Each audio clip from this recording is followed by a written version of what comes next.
এটা একটা 18+ ভিডিও, তাই বাচ্চারা এই ভিডিও থেকে দূরে থাকো। ঈদে সুন্দর সুন্দর প্লেসে যাওয়ার জন্য প্রথম যে কাজটা করতে হবে সেটা হচ্ছে সুন্দর কিছু ড্রেস আপ, মানে আমার মতো সুন্দর একটা পাঞ্জাবি পরতে হবে, চুল দাড়ি টাড়ি কাটতে হবে। তারপরে যেই জিনিসটা আপনাকে সেই সুন্দর সুন্দর জিনিসের জায়গাগুলোতে নিয়ে যাবে সেটা হচ্ছে এই মোটরসাইকেল। সো ওরও কিছু সার্ভিস করাইতে হবে।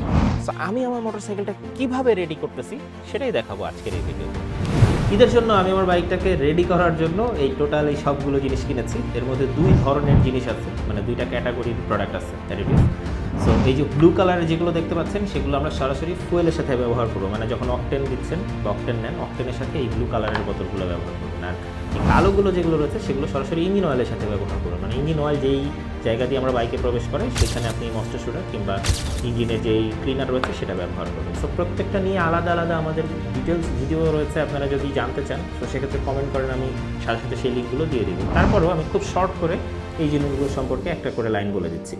সো এই যে প্রথম দেখতে পাচ্ছেন ফুয়েল সিস্টেম ক্লিনার, এইটা আপনারা পুরোপুরি বাইকে যখন ফুল ট্যাঙ্কি ফুয়েল নিচ্ছেন সেই ফুয়েলের সাথে একবার এটা ব্যবহার করবেন। এটা কার্বোরেটর কিংবা এফআই বাইক, যে বাইকই হোক সেটার সাথে আপনারা এটা ব্যবহার করতে পারবেন।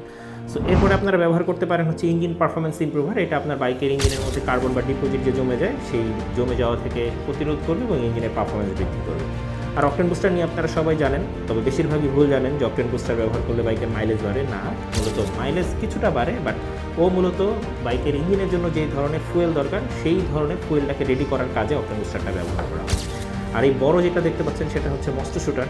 এটাকে সাধারণত আমরা টুথপেস্ট বলি, মানে টুথপেস্ট যেরকম কারণে আপনারা দাঁতে ব্যবহার করেন, দাঁতের মধ্যে আলাদা একটা প্রোটেক্টিভ গিয়ার তৈরি হয় পুরো দাঁতের চতুর্দিকে। সো এইটাও ইঞ্জিনের মধ্যে গিয়ে ইঞ্জিনের যে মেটাল পার্টসগুলো রয়েছে সেই মেটাল পার্টসের উপরে একটা প্রলেপ তৈরি করে ফেলে, ফলে যে ঘর্ষণগুলো হয় সেই ঘর্ষণগুলো স্মুথ হয়। আপনার ঘর্ষণের কারণে ইঞ্জিনের যে লোহার যে পদার্থগুলো রয়েছে সেগুলো ক্ষয় কম হয়। সো এটাও আপনারা ব্যবহার করতে পারেন। আর আমার হাতে যেটা এখন দেখতে পাচ্ছেন সেটা হচ্ছে এইটা দিয়ে মূলত হচ্ছে আপনি যখন লম্বা সময় বাইক চালিয়ে ফেলেছেন, ধরেন 15,000 বা 20,000 কিলোমিটারের বাইক চালিয়ে ফেলেছেন, তখন আপনি আপনার বাইকের ইঞ্জিন অয়েল পরিবর্তন করার আগে এইটা একটা ব্যবহার করবেন। এটা ব্যবহার করে 10 মিনিট বাইকটাকে আইডল আরপিএমে রেখে দিতে পারেন অথবা অল্প কিছু সময় চালিয়ে ফেলতে পারেন।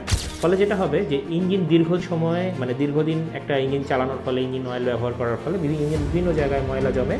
সো এটা একটা ডিটারজেন্ট, সেই ময়লাগুলোকে পুরোপুরি পরিষ্কার করে আপনি ইঞ্জিন অয়েল যখন ড্রেন দিচ্ছেন সেই ড্রেনের সাথে আপনাকে নিয়ে চলে আসবে। লাস্ট অফ অল, ইঞ্জিন অয়েলের তো আমরা ব্যবহার করি সবাই, এটা সম্পর্কে আমরা অনেক বেশি ভালো জানি। আর আমি লিকুইড ইঞ্জিন অয়েলটা ব্যবহার করি বিকজ অফ এটা মোটামুটি 3500 কিলোমিটার চালানো যায় এবং ইঞ্জিন গরম হওয়া, তারপরে ইঞ্জিনের নয়েজ কমে যাওয়া ইত্যাদি নানান বিষয় এটা ভালো প্রিভেন্টিভ একটা সুবিধা দেয়। মানে লম্বা সময় ধরেও চালানো যায়, খরচ কম হয়, সাথে ইঞ্জিনটাকে আমার ঠান্ডা রাখার ক্ষেত্রেও এই ইঞ্জিন অয়েলটা ভালো কাজ করে।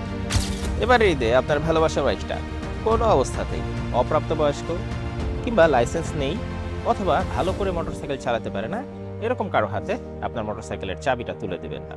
নিজেও নিরাপদে থাকুন, পরিবারকেও নিরাপদে রাখেন।